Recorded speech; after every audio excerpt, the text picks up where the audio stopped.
నమస్కారం మేడం.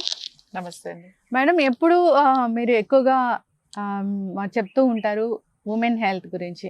అట్లాగే men health గురించి కూడా కావాలి, తప్పనిసరిగా అవగాహన అనేది వాళ్ళకి కూడా కావాలి. వాళ్ళు ఎలాంటి ఇష్యూస్ ఫేస్ చేస్తున్నారనేది కూడా తెలియాలి. సో మెన్ హెల్త్ గురించి తెలియని విషయాలేంటి? వాళ్ళు తెలుసుకోవాల్సిన విషయాలేంటి?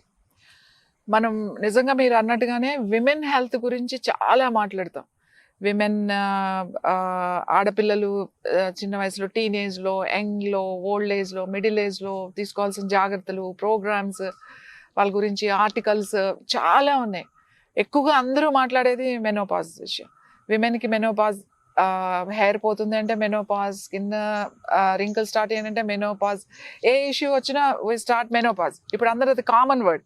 ప్రతి ఒక్కళ్ళు ఏంటంటే ఇప్పుడు మెనోపాజ్ అండి అని అట్లా.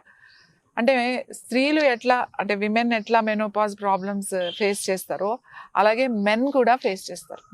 కానీ అది ఎక్కువ మాట్లాడరు అంతే. సేమ్ విమెన్కి ఫేస్ చేసే ప్రాబ్లమ్స్ మెన్కి కూడా ఉంటాయి.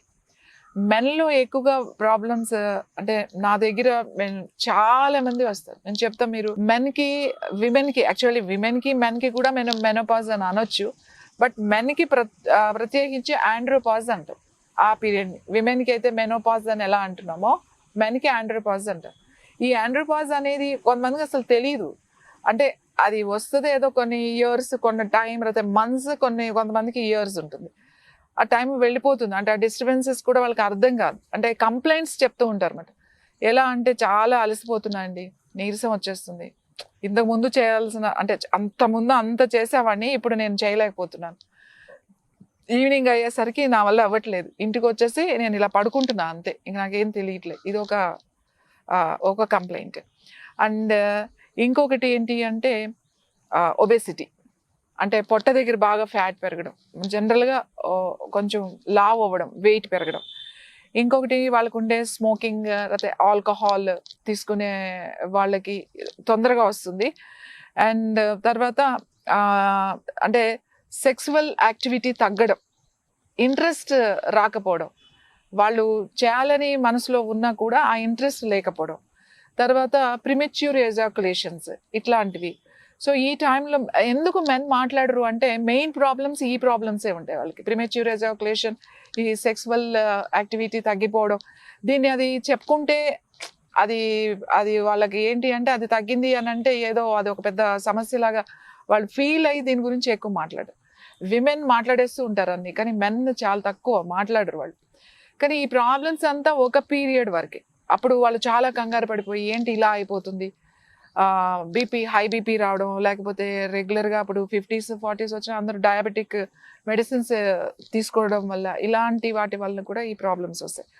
సో వీళ్ళు ఏం చేయాలి అంటే ఫస్ట్ చేయాల్సింది ఏంటి అంటే ఇప్పుడు రకరకాల డైట్ చేయడం వల్ల ఈ ఆండ్రోపాజ్ అనేది తొందరగా రావడానికి కారణం ఏంటి అంటే వెయిట్ లాస్ ప్రోగ్రామ్స్. ముఖ్యంగా ఎక్సర్సైజ్తో, ఎనీ ఎక్సర్సైజ్ వాళ్ళు సెలెక్ట్ చేసుకునే ఎక్సర్సైజ్తో తగ్గితే ఈ ప్రాబ్లం రాదు. డైట్తో తగ్గితే, అంటే ఎక్సర్సైజ్ ఏమీ లేకుండా ఓన్లీ డైట్ చేసి తగ్గే వాళ్ళు ఉంటారు. ఈ డైట్లో ఏం చేస్తారు అంటే ఈ రకరకాల డైట్స్ ఉన్నాయి. నో కార్బ్స్ డైట్, లేదంటే ఏదో కీటో డైట్, ఇలాంటి డైట్స్ చేసినప్పుడు సడన్గా వెయిట్ లాస్ అయినప్పుడు, కార్బ్స్ తింటలేదు అనుకోండి వెయిట్ లాస్ అయిపోతారు మీరు ఈజీగా, చాలా తొందరగా 3 monthsలో 20-25 kgs 30 kgs కూడా తగ్గే వాళ్ళు ఉంటారు విపరీతమైన డైట్ చేసి. ఇలా వెయిట్ లాస్ అయినప్పుడు ఆండ్రోపాజ్ స్టార్ట్ అవుతుంది.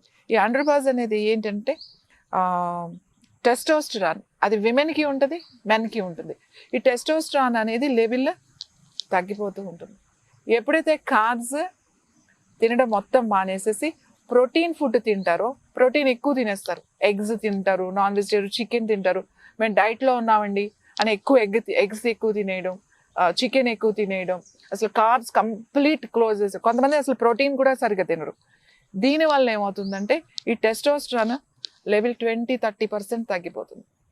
అలాగే ఒబేసిటీ వల్ల ఎక్కువ లావుగా ఉంటే కూడా ఇది 15% తగ్గిపోతుంది. సో ఇక్కడ ఇట్స్ అ వెరీ ఇంపార్టెంట్. ఏం చెప్తాము అంటే ఈ పీరియడ్లో యోగా చేయమని చెప్తాం. మీరు డైట్ ఇష్టం వచ్చినట్టు చేయొద్దు అని చెప్తాం.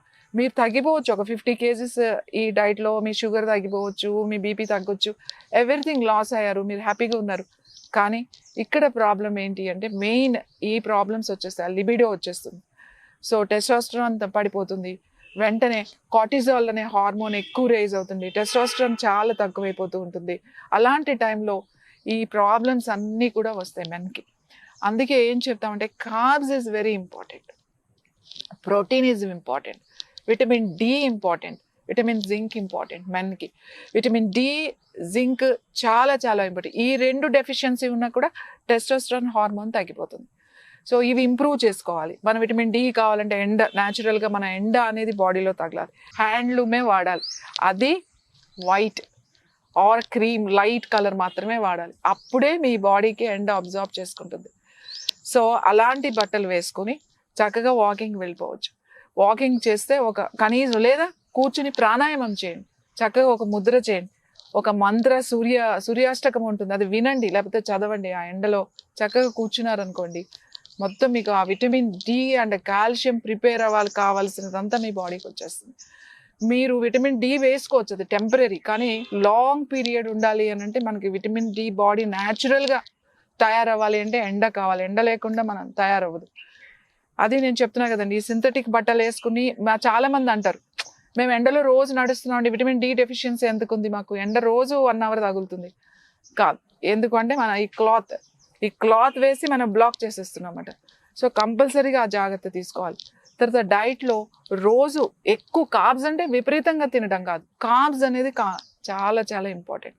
కార్బ్స్ ఎందులో ఉంటాయి, రైస్ డైరెక్ట్ వచ్చేస్తుంది కార్బ్స్, కానీ ఎక్కువ క్వాంటిటీ తినకండి ఎవ్రీడే. అందుకే రైస్ చాలా ఇంపార్టెంట్. కానీ ఇవాళ డైట్లో అసలు రైస్ అంటేనే, రైస్ తింటే వెయిట్ పెరిగిపోతాం, రైస్ తింటే వెయిట్ తగ్గాం, రైస్ తింటే అనే దాంట్లోకి వెళ్ళిపోయారు. రైస్ తినడం వల్ల మీరు వెయిట్ పెరగట్లేదు, మీ ఇష్టం వచ్చినట్టు తినడం వల్ల పెరుగుతున్నారు. అంతే, ఒకేసారి కట్ చేయొద్దు, ఒకేసారి వెయిట్ లాస్ అయ్యే ప్రయత్నాలు చేయకండి. పర్టికులర్గా నో కార్బ్స్ డైట్ చేయకండి. Carbs is very important. Carbs మనకు హార్మోన్స్కి ఇంపార్టెంట్. మన బాడీలో ఉన్న హార్మోన్స్ రిలీజ్ అవ్వాలని అంటే కార్బ్స్ కావాలి. మీ బ్రెయిన్లో ఉన్న నర్వ్స్కి, మీ బ్రెయిన్లో ఉన్న మజిల్స్కి, అన్నిటికీ కూడా బ్రెయిన్కే కార్బ్స్, మీరు తీసుకున్న కార్బ్స్ 30% బ్రెయిన్కే కావాలి. అందుకని ఎవ్రీడే కార్బ్స్ కొంచెం మోతాదులో తీసుకోవడం, ప్రోటీన్ తీసుకోవడం, అలాగే వాళ్ళు ఆల్కహాల్ ఇలాంటివన్నీ, స్మోకింగ్ ఇలాంటివన్నీ ఖచ్చితంగా మానేసేయడం.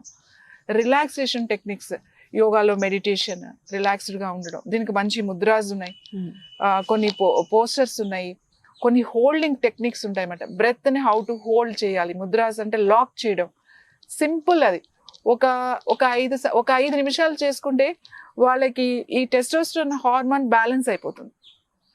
సో దీనికి పెద్ద కష్టపడాల్సిన అవసరం లేదు, ఆ టెక్నిక్ నేర్చుకుని రోజు 5 నిమిషాలు చేయడమే. సో అవి సింపుల్గా నేను చాలాసార్లు ఎలా ఇంప్రూవ్ అవుతుంది అని కూడా నేను చెప్పాను. అలాంటి ఎక్స్పర్ట్స్ దగ్గరికి వెళ్ళి నేర్చుకోవడం, ప్రాక్టీస్ చేసుకుంటే ఈ ప్రాబ్లమ్స్ అన్నీ కూడా కంట్రోల్ అవుతాయి.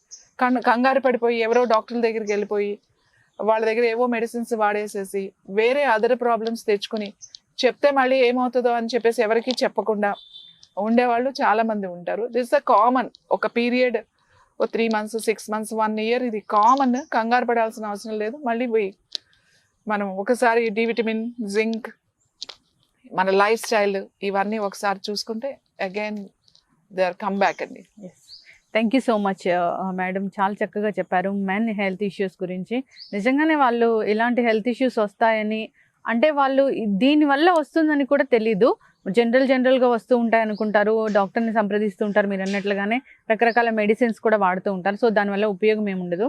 సో కరెక్ట్గా అసలు ఏం చేయాలి ఈ హెల్త్ ఇష్యూస్ వచ్చినప్పుడు అని చాలా చక్కగా చెప్పారండి. ధన్యవాదాలు. నమస్తే.